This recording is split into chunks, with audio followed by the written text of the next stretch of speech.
Welcome back to another impactful night of the Impact of Education Leadership. This is episode 72. I'm your host, ID3 for Isaiah Jones III. Tonight's panelists are Jenn Boulay, Buddy Thornton, and Rick Boulay. Jenn Boulay, please say hello. Please say hello to the people. Hello, everyone. My name is Jenn Boulay. I'm a school counselor and LPC, and it's good to be with you tonight. Awesome. And Buddy Thornton, please say hello to the people.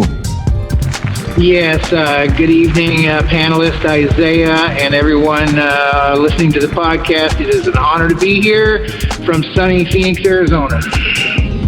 That's right. And Rick Boulay, please say hello to the people. Good evening, everybody. It's a pleasure to be here. All right. Well, tonight's topic, get ready for this. No, that's not the topic. The topic is the Great Schools Awakening. The Great Schools Awakening. After the American Revolution of 1775 through 1783, Georgia and South Carolina tried to start small public universities. Affluent families sent their sons to northern states for college.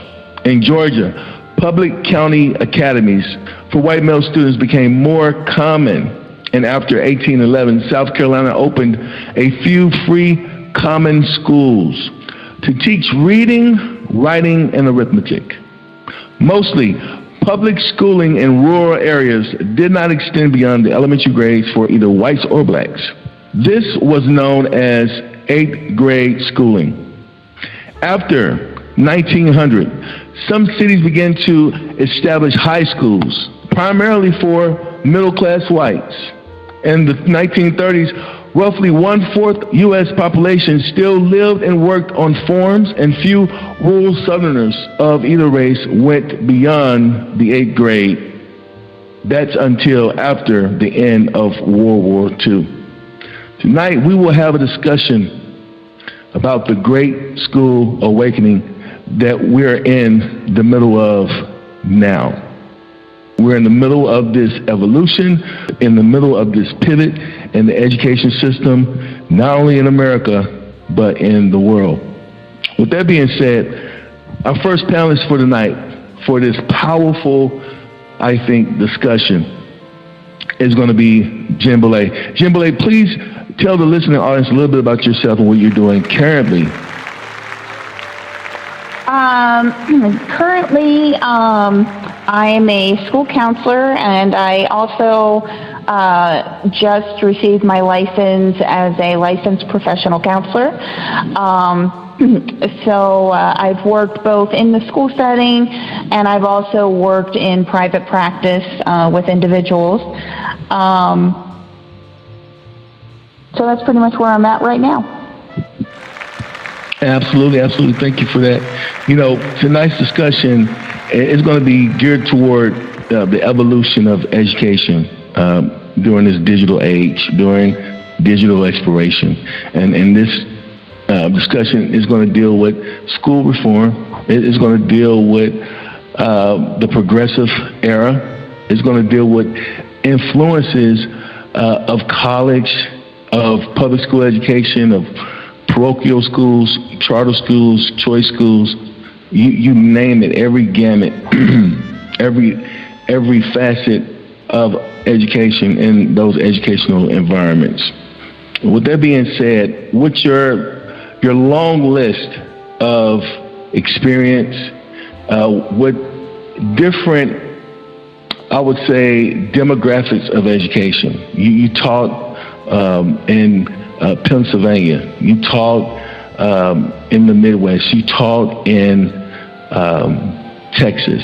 So with that perspective, with that lens, with your lens, what are some demands that we need to put into practice, into place, rather, to ensure that all kids, educators, communities, and stakeholders are given fair, I would say, social mobility and opportunities that are evenly distributed across the board? That's my question.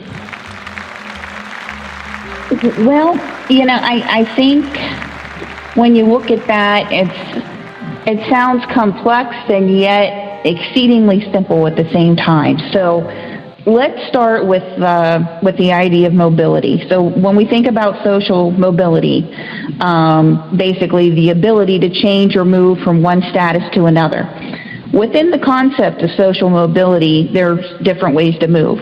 So typically we think of three types of social mobility. The first is intergenerational mobility, the second is structural mobility, and the third is exchange mobility.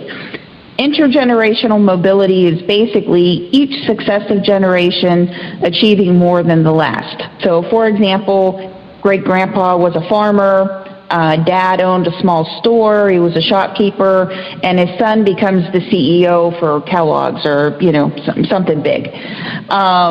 When you look at structural mobility, it's the shift in status due to the changing nature of a job or situation. So think changes in technology, where blue-collar workers who were building the cars move to white-collar workers where they're building the electronics in the cars, working more along the lines of computers and electronics. When you look at exchange mobility, the balance of numbers in each class stay about the same, but people were moving around within the statuses. So for example, a manager moves down to the production line to take a job as a trainer because he doesn't want to be a paper pusher in a job he didn't like. So at the same time, the company promotes somebody from the production line to move up and take his position. Same numbers of people, but they're just moving up and down in status, so to speak.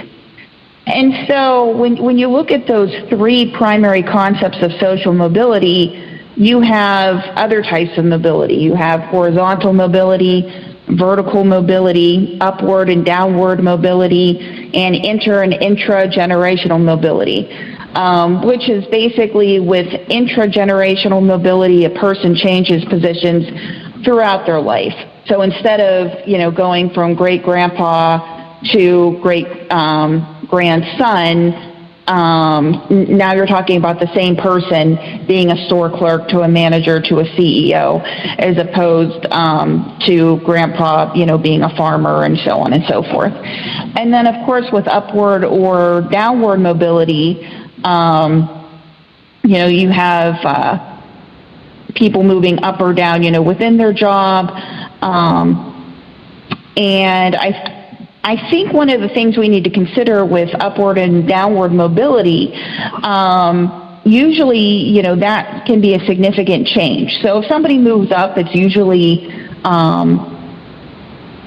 for the better. Somebody gets a promotion, they make more money, there's a change in their status, they're rising up the ladder, so to speak. So usually that's considered a good thing, but when you think about change, people often dislike change, just on basic principles. So while some people might enjoy the status of the new job, they may still have to move their family across the country. They may be in an area that maybe they don't like. And especially if somebody moves down the social ladder, especially if they're moving from having more to having less, that can create significant stressors on them. But in looking at those things, that kind of brings me back around to the main topic about the demands that we need to put in place that all kids, educators in communities and stakeholders are given fair social mobilities. I think when we consider education as the great equalizer, the idea with education was to improve access for all to a higher social status through having the same qualifications. But that doesn't consider that not all kids are starting from the same place. So the place where the parents are currently at is exactly where their children begin. So in considering this, the concept of a one-size-fits-all educational system denies several intrinsic facts in our society. One is that humans have developmental levels and they reach them at different times. And two, you can't start at different levels and achieve the same outcomes at the same time without significant interventions. And sometimes, think human growth and development, that's not even enough. And I think in our country, one of the things that they've tried to do, when you think of the start of No Child Left Behind, that was a concept I remember when they initially rolled that out, and my colleagues and I looked at each other and we said, no way, it's impossible. And, the idea that in 10 years, every single kid all across this country is going to perfect this test within 10 years it's implausible. It's not going to happen. And for any number of reasons, on test day, somebody's dog will have died, God forbid, a parent dies, their house burns down, some other trauma. Something's going to happen that they don't care about that test. And that happens on a daily basis at every school across our country. I think you'd be hard-pressed to find any school where you don't have at least one kid dealing with something. And what our current, I'm trying to think of the right word, what the current perspective in education, in my opinion, is lacking is looking at people as humans. They set up a system where they want to train the kids like robots. And so now we have a situation where, basically your kid starts pre-K and it's like, your child too can learn calculus. Well, maybe, but maybe not. I'm one of those people that my brain is more based in literature, art, music, more right-brained. I am not a math and science type of person. I truly don't believe that it's possible for me to learn calculus. I stopped at trigonometry, and I got my school counselor to change me out of that in high school because I saw the writing on the wall. I didn't get it. And it just wasn't going to happen. And it wasn't where my interest was. I wasn't going into a field where I needed it. And so at the time, I was able to drop it. But what I see now in education, having gone into education, is that well-meaning politicians are trying to set up situations where kids have equal access, but they're forcing the teachers really to a script where everybody receives the same thing. And so everybody doesn't start pre-K. Some kids start pre-K, some start kindergarten, and they're not all at the same place. And so when you're not starting at the same place from the get-go, you already have people at a disadvantage.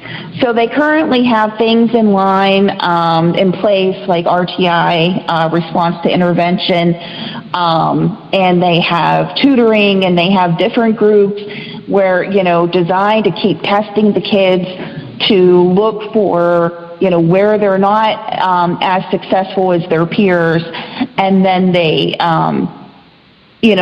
try to bring them up to speed.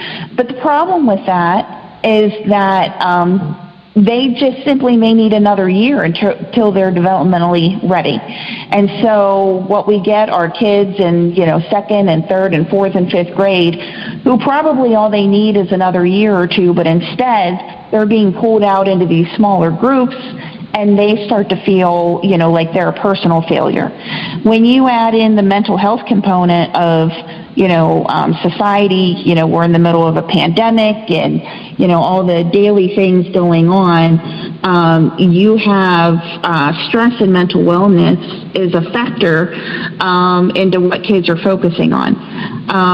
So I think, in a nutshell, I think we need to get back to letting kids succeed at their own rate.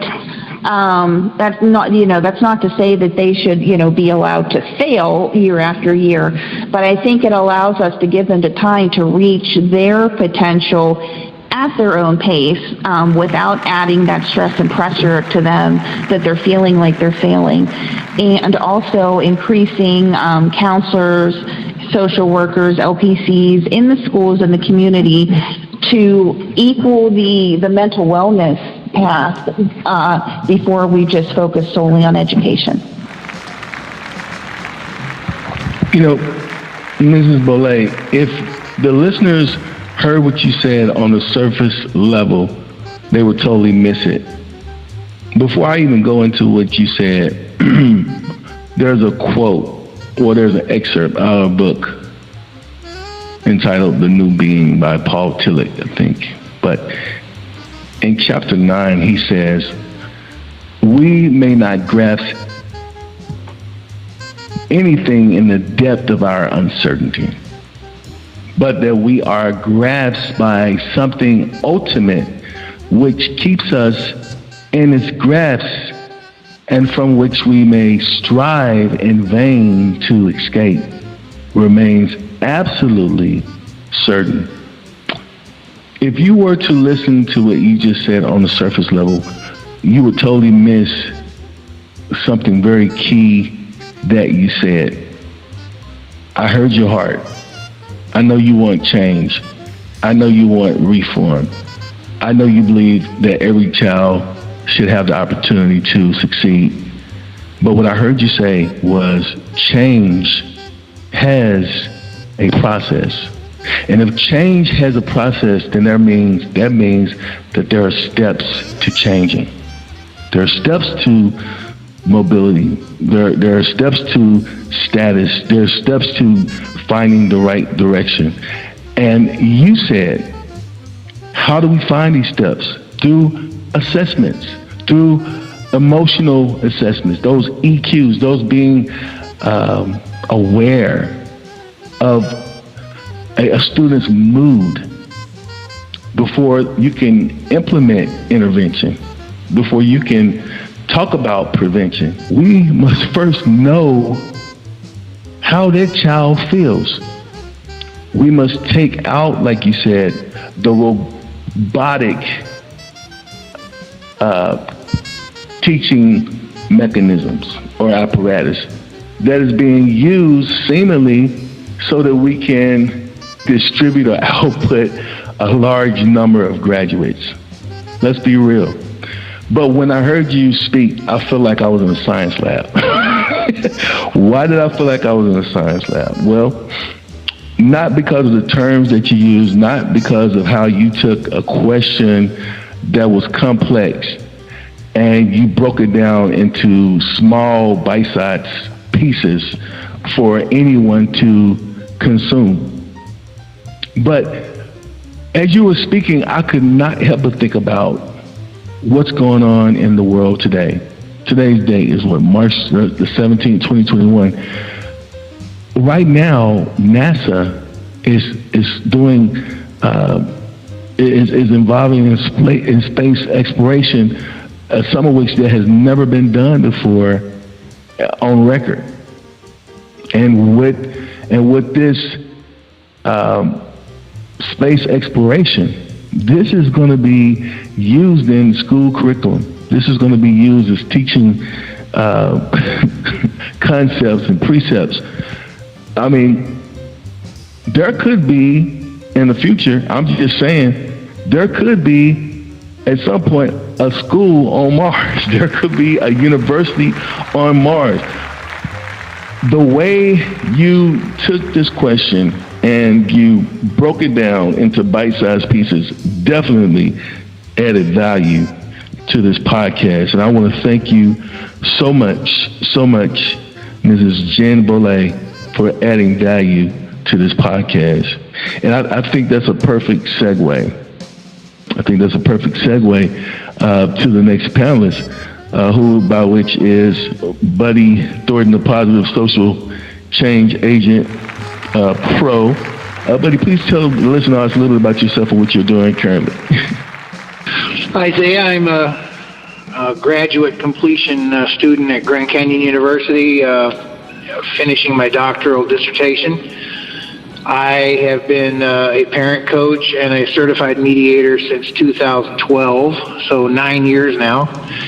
I spend a lot of time working with disadvantaged people and families in crisis, and I believe that a lot of the answers that are geared toward the podcast tonight can come out of past research and the way it indicates how people look at other people or how they don't look at other people. So we'll leave it with that. Absolutely, absolutely. And, you know, right now we're talking about, and we're kind of concerned about, as educators, we're concerned about our children and our children's children, right?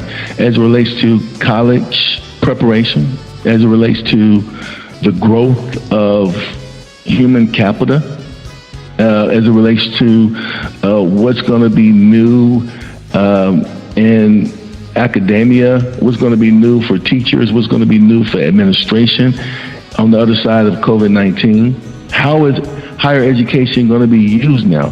What's going to be the bridge? How are we going to transition our kids from secondary education to higher education?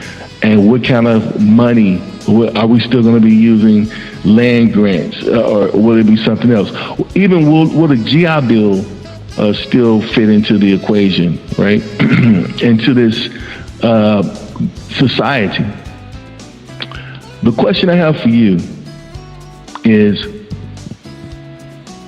and take your time in unpacking this, but the question I have for you is, what tools will the universal education system need to administer education, i.e. like STEM, for instance? How will they administer education to all students who want to be educated moving forward? Because we do know not all students want to go to college. But that's my question for you. Well, thanks for the prompt, Isaiah, and I wanted to comment on one thing that Jenn said about the intellect of the moment. It is true that if you're facing a test or you're facing something that's very stressful in an educational environment, and anything on the external affects you, you can't get that moment back. Back when my wife was pregnant and ready to give birth to my oldest daughter, who is now in her mid-40s, she just happened to go into labor and give birth on the day of our rating exam in the Navy. So I had to choose rating exam, first child being born.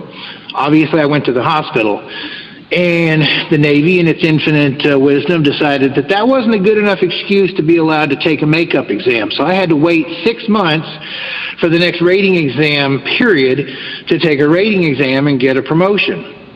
And you couldn't have thrown a dart and hit that date from anywhere with any perspective, any possibility. So that is just pinpoint exactly what Jenn was saying. You can't predict on a day-to-day basis how someone is going to perform or whether they're even going to be able to perform. But in answering your question, you have to take a historical perspective.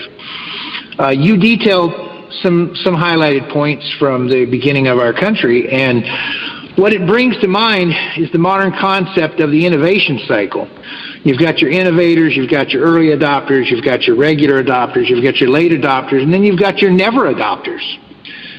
And you can look at every step of the way the education system has developed in America across the last 250 years, and you can see every one of those steps being repeated cyclically over and over and over again. And the problem is, every time we do make an innovation, it only straddles the top 10 to 20 to 30% of people, and by the time the next innovation comes around, the early adopters and the innovators get to move forward, but the regular adopters, the late adopters, and the never adopters are left behind, and the chasm just keeps getting wider and wider and wider.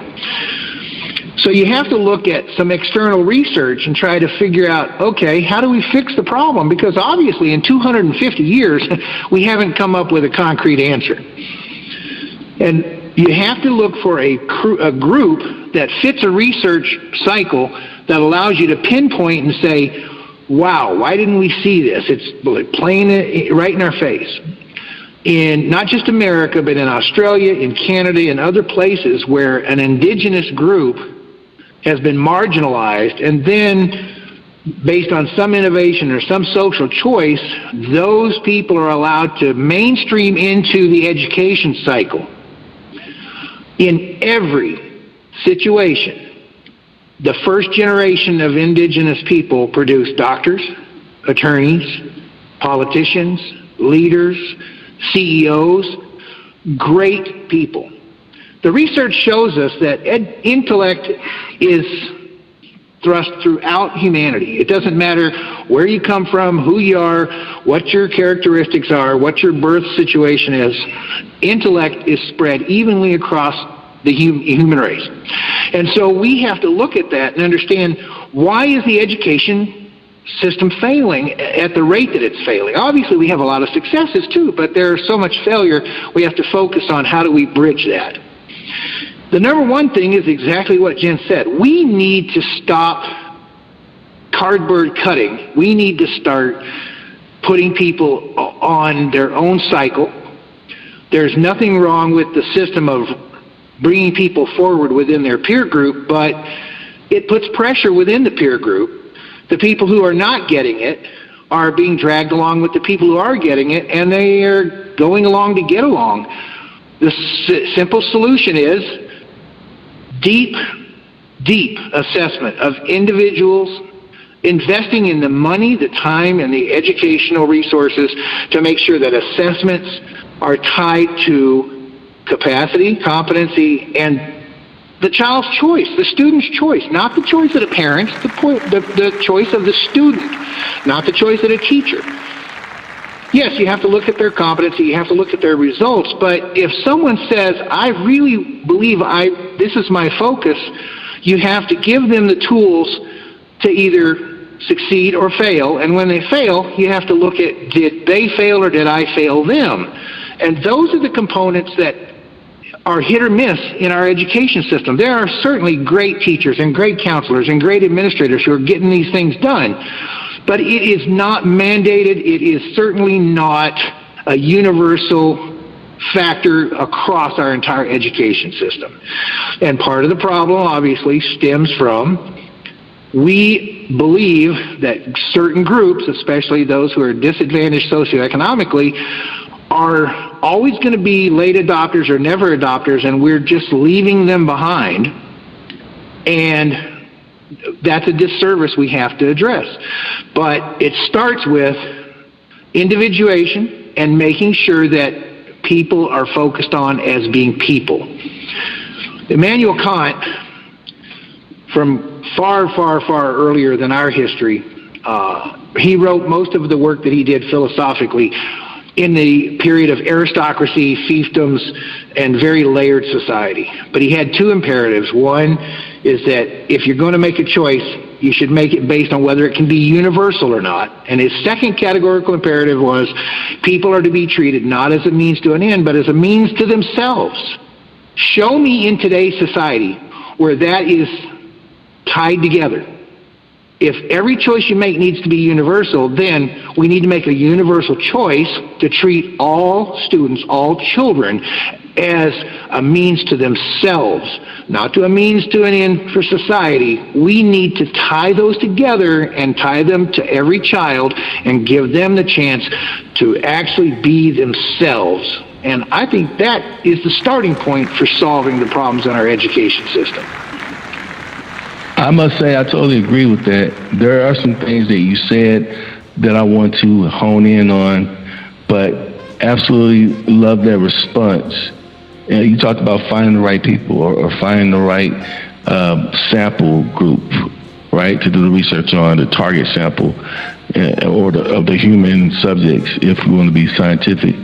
When you're talking, Jenn was talking, and I feel like I was in a science lab, but when you were talking, I feel like I was on a field, a track field, because the way you spoke, I felt like, in order to be not just a winner, but just to participate, you're going to have to get up and move. You're going to have to run. You're going to have to actually compete in this race toward education. And so with that in mind, as a educator, as a teacher, as an instructor, if our kids don't get up and run the race, then we really cannot help. And so this is where that environment, the upbringing environment, needs to aid teachers, aid administrators, community liaisons, you name it.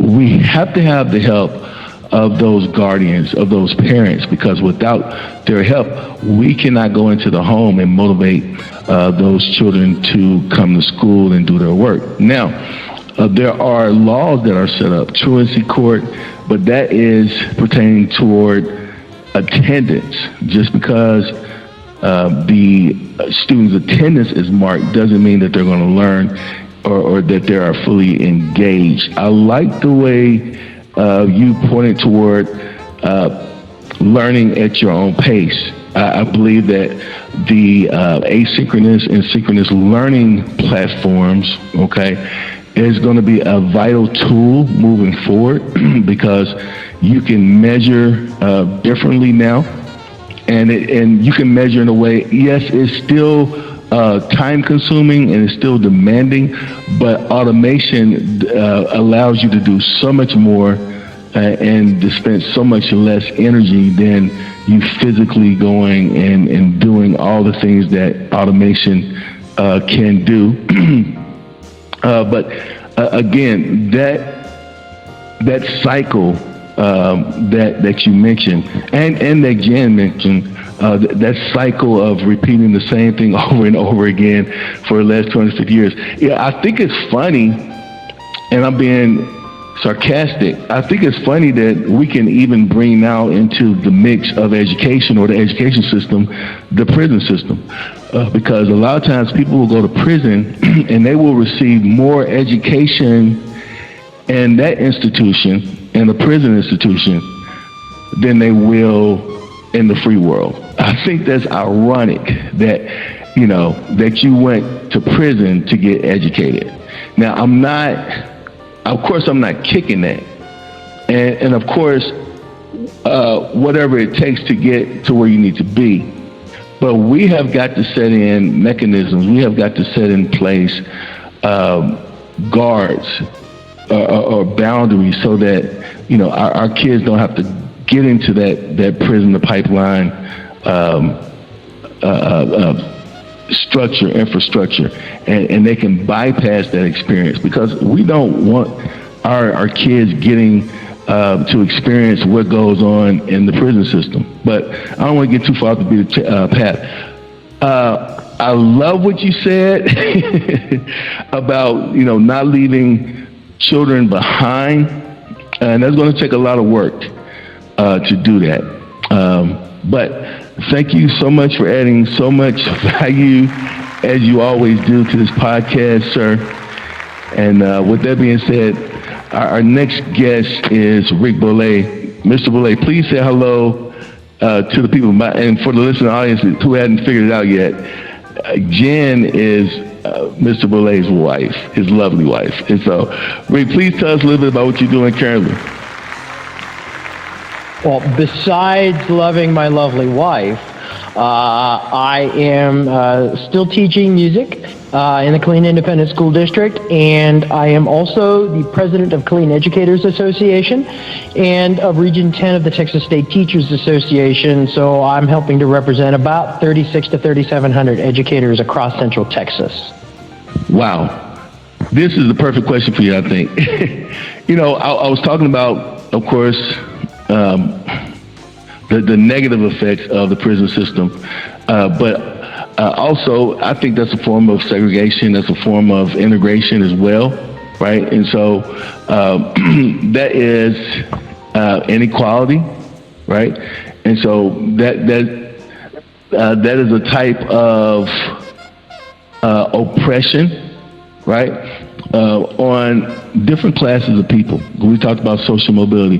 When someone goes to prison, that right there is a firm attack against their social mobility, because you have to, in some cases, you'll never be able to get that off of your record, right? And so when talking about reform, we're talking about policies.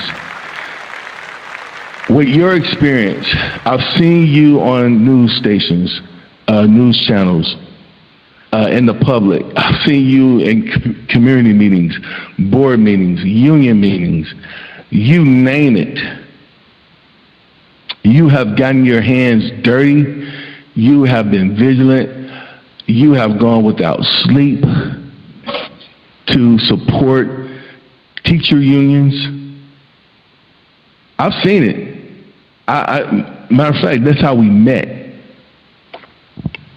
With your experience and through your lens, my question for you, Mr. Rick Boulay, what measures do lawmakers and educators need to put in place to make sure that this great schools awakening has a positive transition for our children and their parents moving forward? That's my question for you. I would say that before we talk about addressing the problem, we need to first establish what the issues and the concerns are. I think that what both Buddy and Jenn said were amazing and really good foundations for where I would go. And I'm not just saying that because one of your other panelists was my wife. But what I would say, and I guess I would start in this way. In order for the educational system to work properly, it has to work synergistically.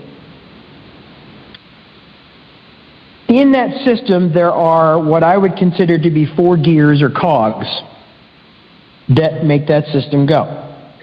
Obviously, you have your educators. You have your higher education educators. You have your lawmakers. And you have your taxpayers. All of these are the main components that allow our public education system to work.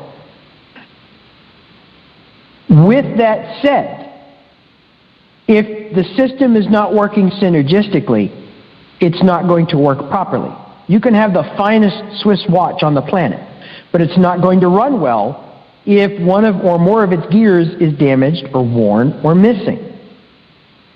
And that's the situation essentially that we have.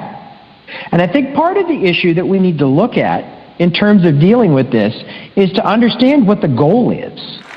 And currently, for all appearances, intents, and purposes, the goal pretty much looks like we're trying to get all the kids to the same point by the time they graduate high school. And they turn legally into adults at the age of 18. The concern with that, as Jenn and Buddy so aptly pointed out, is that not everybody gets there. And their definition of getting there is not the same as others. I think when it comes to the individuation that Buddy very correctly spoke about, we need to understand that the even distribution of resources does not mean equality. We need to reach for equity.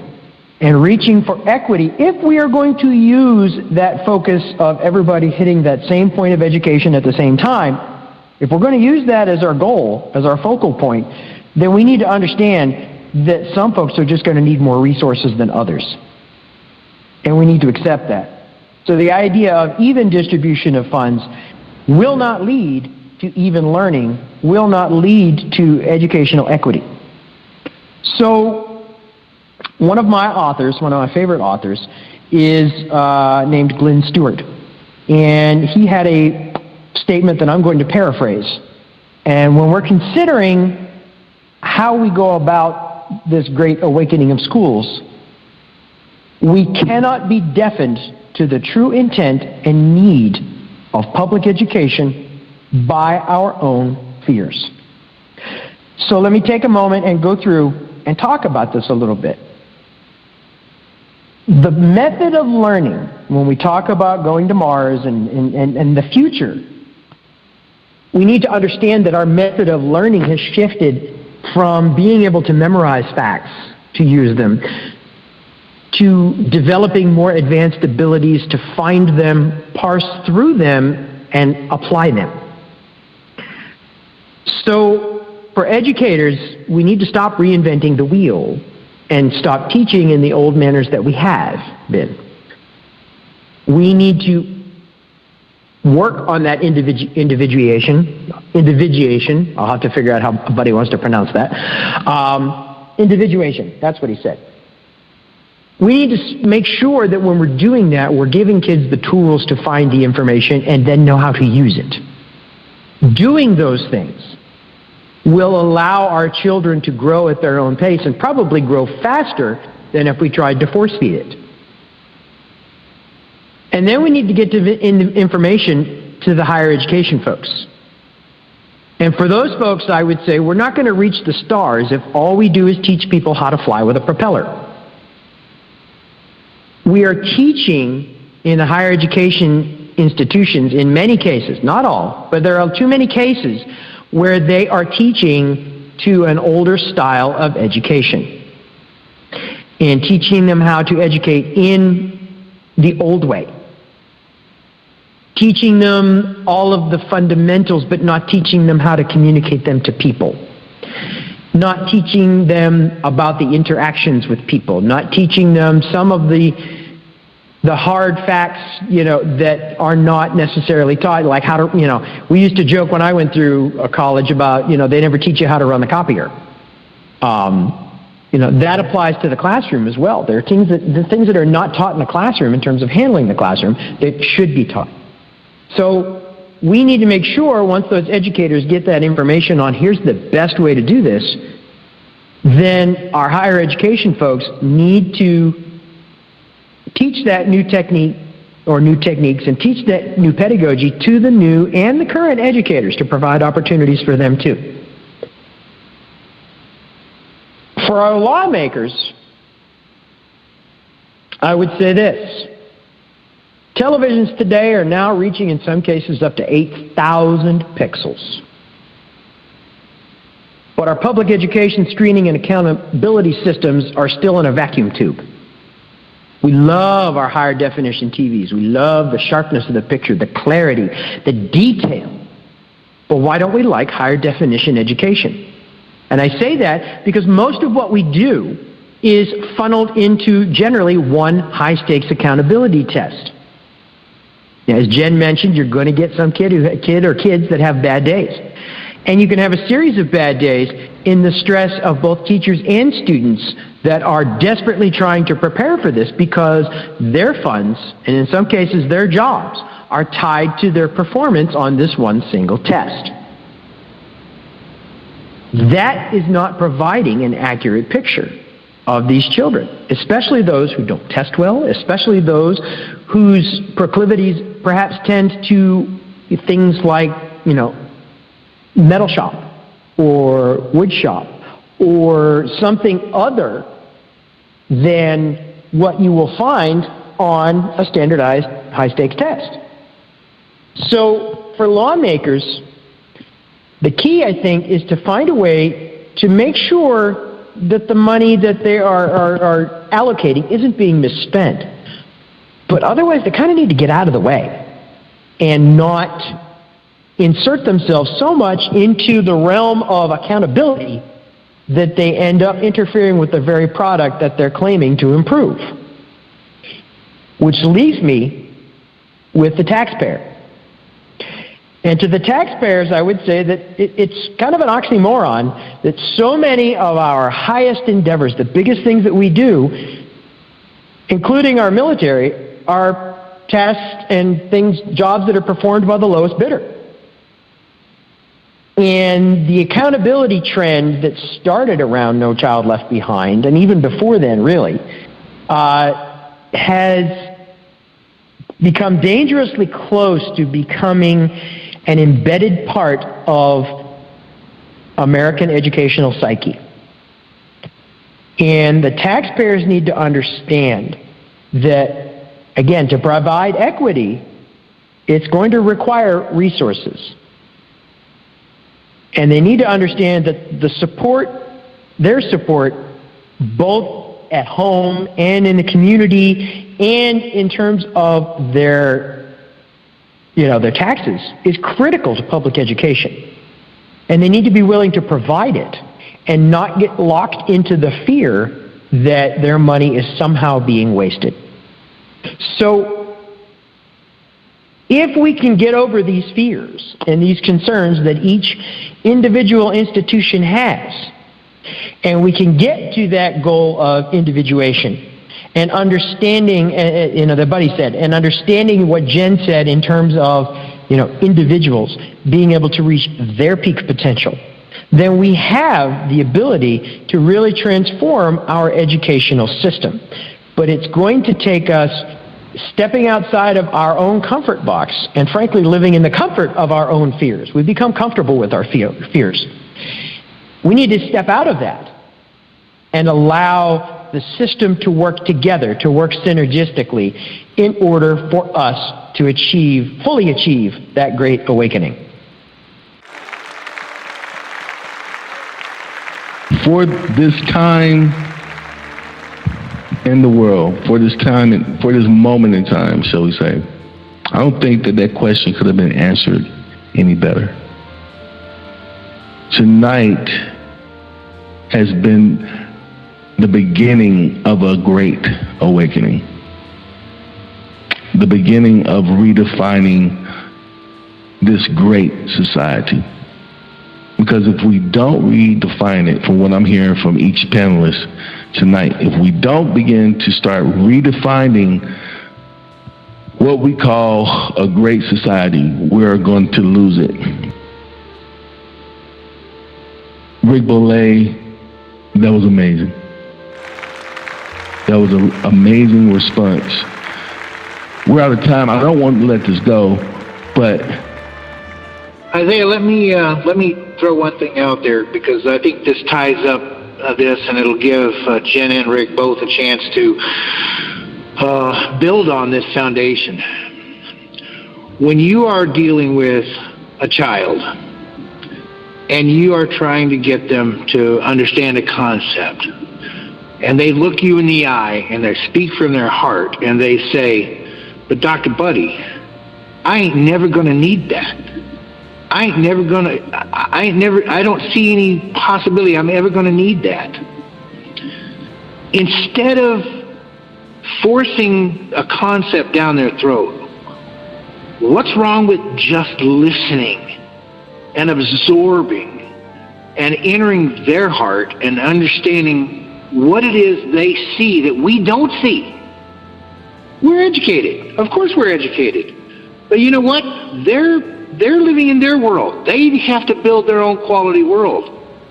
If they aren't convinced that what you're trying to teach them is for them, then you probably need to listen long enough to be able to tie your concepts into what they believe their quality world is.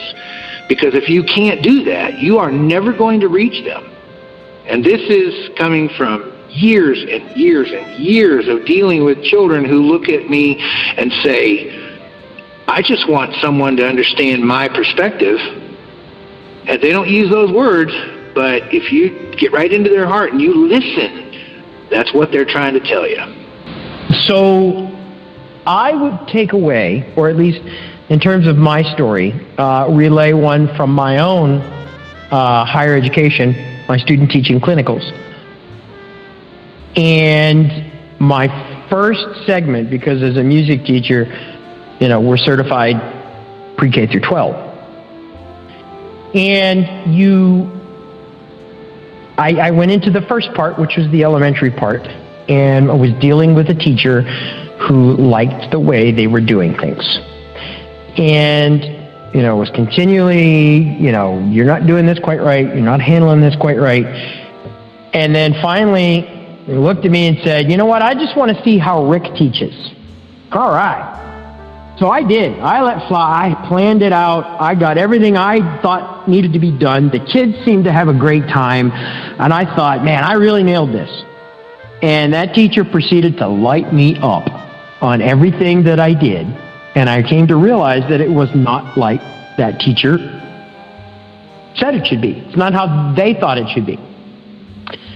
Moved to the second part, and my second teacher didn't say much of anything. And I found myself looking at them. Okay, this okay? Am I doing this right? Not quite sure. And finally they looked at me and they said, if you're doing something wrong or you're doing something right, really right, either way or the other, I'll let you know. Otherwise, you need to figure this out yourself. Mind blowing. And it was amazing how much confidence that instilled in me to just go out, okay, I'm going to do this. And so much of what we are dealing with, like I said, deals with not living in our own fears and doing that. And that strikes me as a perfect example of that, and making sure that we are dealing with that child, as Buddy mentioned. I guess along the same lines, but tying into what Buddy said, it kind of reminds me of my own high school experience. And, one of the things that I enjoyed doing was just that, I was sort of an older mentor in our band program, I guess, to some of the younger people, and just kind of being that person to just kind of go to, talk to. I just enjoyed helping people in that way. At the time that I went through school, in order to graduate, you had to have 4 credits of English and history and 3 of math and science, whereas today you have to have 4 of each. At the time I went through, it allowed me extra time to take things that suited my interests. It allowed me to take a class in piano. I think my senior year, I had English and psychology and band and piano and jazz band, and I took Spanish for fun and, things of that nature. And it allowed me extra time, even, with study halls, which I don't even know if they allow study halls anymore, to be able to do things like work on, with the school newspaper and talk to people and work with people. And all of those experiences for me had a great effect on me feeling like I felt like I fit into the school, and I was a part of something, and that was my goal for going to college, was to become a music education teacher, which eventually moved into school counseling and counseling. But had I not been able to have that experience, like if I've told my mom often, if I were going to school today, I don't know what interest I would have in college, and I don't know what I would want to do, because it's just so streamlined and academic that everybody has to take the same thing, that I don't know that you really get as much of a chance to, kind of like Buddy said, do what applies to you, and what you feel tailors to yourself and developing yourself. And so I think in this streamlined approach to get everybody to the same finish line, we're losing the individual people, and we need to let them develop themselves. So So just kind of my personal story on that. And a lot of times change is good, but I think sometimes going back to the old way of doing things is just as good. I think letting people be themselves is where we need to start. Absolutely, absolutely. Well, this was another impactful night of the Impact of Education Leadership. This is episode 72. Good night.